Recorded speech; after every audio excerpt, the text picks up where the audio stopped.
Halo teman-teman cat lovers semuanya, selamat datang kembali di channel kita. Gimana kabar si Pus di rumah hari ini? Semoga sehat dan makin pintar ya tingkahnya. Ngomongin soal kucing, makhluk berbulu yang satu ini emang punya daya sihir yang luar biasa ya.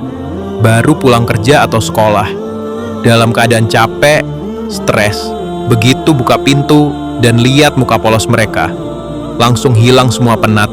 Bener nggak? Nah, buat kita yang beragama Islam, pelihara kucing itu bukan sekadar hobi biar rumah rame atau sekadar tren biar kelihatan keren di media sosial. Lebih dari itu, pelihara kucing dalam Islam itu urusan hati, tanggung jawab besar, bahkan bisa jadi tiket kita menuju surga. Keren banget kan? Tapi tunggu dulu. Di balik lucunya si Pus, ada rambu-rambu yang harus kita patuhi. Islam itu agama yang sangat detail. Sampai urusan merawat hewan peliharaan pun ada adabnya. Kalau kita rawat dengan benar, pahalanya ngalir terus setiap hari. Tapi kalau teledor atau sengaja abai, taruhannya nggak main-main, dosa besar, bahkan bisa menyeret kita ke neraka. Ngeri banget kan? Di video kali ini, kita bakal kupas tuntas sejelas-jelasnya tentang adab memelihara kucing dalam Islam. Kita bakal bahas kisah-kisah di zaman Nabi, hukum-hukum fikih yang sering bikin ragu, seperti urusan najis atau steril kucing, sampai tips praktis merawat mereka biar berkah. Jadi, siapin camilan kamu, duduk yang nyaman, dan tonton video ini sampai habis ya, biar nggak gagal paham sejarah kucing dan kisah Muedzza kesayangan Nabi. Sebelum kita masuk ke poin-poin adabnya, kita mundur dulu ke mesin waktu. Kamu tahu nggak sih, kenapa kucing itu posisinya spesial banget dalam Islam? Kenapa bukan anjing, monyet, atau burung? Dulu, di zaman Nabi Muhammad SAW, kucing itu sudah jadi bagian dari kehidupan sehari-hari masyarakat Arab. Bahkan, Nabi sendiri punya kucing kesayangan yang namanya sangat terkenal sampai sekarang, Muedzza. Ada satu kisah yang manis banget dan sering diceritain ulang. Suatu hari, Nabi Muhammad SAW mau mengambil jubahnya karena sudah masuk waktu salat. Pas didekati, ternyata Muedzza lagi tidur pulas di atas lengan jubah tersebut. Coba, kalau kita di posisi itu dan lagi buru-buru, apa yang bakal kita lakukan? Mungkin kita bakal pindahin kucingnya secara paksa, atau minimal kita bangunin kan? Tapi apa yang dilakukan Nabi? Karena beliau sangat tidak tega membangunin Muedzza yang lagi tidur nyenyak, Nabi memilih untuk memotong lengan jubahnya. Beliau memakai jubah yang lengannya sudah terpotong itu demi membiarkan si kucing tetap tidur tanpa terganggu. Bayangkan betapa lembutnya hati Rasulullah terhadap hewan. Nggak cuma itu, pas Nabi pulang dari sholat, Muedzza ternyata sudah bangun dan langsung merunduk sujud kepada Nabi sebagai tanda terima kasih. Nabi pun membalasnya dengan mengelus badan Muedzza sebanyak 3 kali. Dari kisah ini kita belajar, Islam itu menyebarkan rasa sayang ke semua makhluk, bukan cuma ke sesama manusia. Jadi, kalau kamu sering gemas dan sayang sama kucing di rumah, selamat, kamu lagi meniru salah satu sifat mulia Rasulullah SAW. Adab pertama dan paling fatal, hak makan dan minum. Sekarang kita masuk ke adab yang pertama, dan ini sifatnya fardu alias wajib banget, yaitu menjamin makanan dan minumannya. Teman-teman, pas kita memutuskan untuk membawa kucing masuk ke dalam rumah, baik itu kucing ras yang mahal atau kucing kampung yang kita adopsi dari jalanan, saat itu juga ada kontrak tak tertulis antara kita dengan Allah Subhanahu wa Ta'ala. Kita sudah mengambil kebebasan mereka untuk berburu di luar, maka kita wajib mengganti kebutuhan hidup mereka secara penuh. Di dalam kitab hadits Sahih Bukhari dan Muslim, ada satu peringatan yang keras banget dari Nabi. Beliau menceritakan tentang seorang wanita yang masuk neraka gara-gara seekor kucing. Wanita ini mengurung kucingnya di dalam kamar, tidak memberinya makan, tidak memberinya minum, dan yang lebih kejam lagi, dia tidak melepaskan kucing itu agar bisa mencari makan sendiri di luar, seperti menangkap tikus atau serangga. Kucing itu akhirnya mati kelaparan, dan karena perbuatan zalim itu, si wanita diazab di neraka. Dari cerita ini, kita harus sadar, jangan pernah menyepelekan jam makan kucing. Kalau kamu tipe orang yang sibuk kerja dari pagi sampai malam, pastikan sebelum pergi, mangkok makanan mereka sudah terisi cukup. Atau, kamu bisa investasi beli automatic feeder, tempat makan otomatis. Lalu gimana kalau keuangan kita lagi pas-pasan? Nah, ini penting. Islam tidak pernah memberatkan umatnya. Kalau kamu tidak mampu beli makanan kucing yang bermerek mahal, kamu bisa beli ikan cue di pasar, direbus tanpa bumbu atau garam, lalu dicampur nasi sedikit. Itu sudah jauh lebih baik daripada membiarkan mereka kelaparan. Intinya adalah, niat dan usaha kita. Adab yang kedua adalah memberikan kebebasan fisik dan haram. Hukumnya menyiksa. Banyak orang pelihara kucing tapi rumahnya sempit. Akhirnya si kucing ditaruh di dalam kandang ukuran kecil, seharian penuh, berminggu-minggu, bahkan berbulan-bulan. Jujur, kasihan banget melihatnya.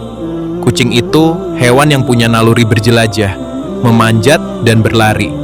Menaruh kucing di dalam kandang terus-menerus itu sama saja kayak kita dikurung di dalam toilet seumur hidup. Stres banget pasti. Boleh nggak sih kucing dikandangin menurut Islam? Jawabannya boleh, tapi ada syarat dan tujuannya. Misalnya, kucingnya lagi sakit jadi harus dikarantina biar nggak menular. Kucingnya baru melahirkan biar anaknya aman. Atau dikurung sebentar karena rumah lagi dibersihkan. Atau lagi ada tamu yang takut kucing. Begitu urusannya selesai, lepas lagi. Biarkan mereka jalan-jalan di ruang tamu atau halaman rumah. Selanjutnya, soal larangan menyiksa. Ini batasan yang sangat tegas. Menyiksa itu bentuknya banyak. Nggak cuma memukul atau menendang ya. Jahil yang berlebihan juga bisa termasuk menyiksa. Contohnya, sengaja menakut-nakuti kucing pakai timun sampai mereka lompat stres, meniup mukanya terus-menerus sampai mereka marah, atau menarik ekornya sampai kesakitan. Rasulullah Shallallahu Alaihi Wasallam pernah bersabda bahwa Allah melaknat orang yang menjadikan makhluk hidup sebagai sasaran atau bahan permainan yang menyakiti. Jadi, kalau mau bercanda sama kucing, bercandalah yang sehat. Pakai mainan tali, bola kecil, atau dielus-elus manja. Jangan sampai keisengan kita bikin si kucing trauma. Kalau mereka stres dan ketakutan, kita sendiri yang rugi karena keberkahan di dalam rumah bisa hilang. Fikih kucing, air liur, kotoran, dan hukum steril. Nah, bagian ini biasanya paling banyak ditanyain sama teman-teman. Gimana sih hukum fikih seputar kucing? Kita bahas satu-satu ya, biar ibadah kita tetap sah dan hati jadi tenang. Pertama, soal air liur dan bekas jilatan kucing. Kabar baiknya, Islam menegaskan bahwa kucing itu hewan yang suci badan dan air liurnya. Salah satu sahabat Nabi yang paling banyak merawat kucing sampai dijuluki Abu Hurairah, bapaknya kucing kecil, pernah menyampaikan hadits bahwa Nabi Shallallahu Alaihi Wasallam bersabda, kucing itu tidak najis. Mereka adalah hewan yang sering berkeliling di sekitar kamu. Bahkan, para sahabat Nabi dulu sering berwudu pakai sisa air yang sudah diminum sama kucing.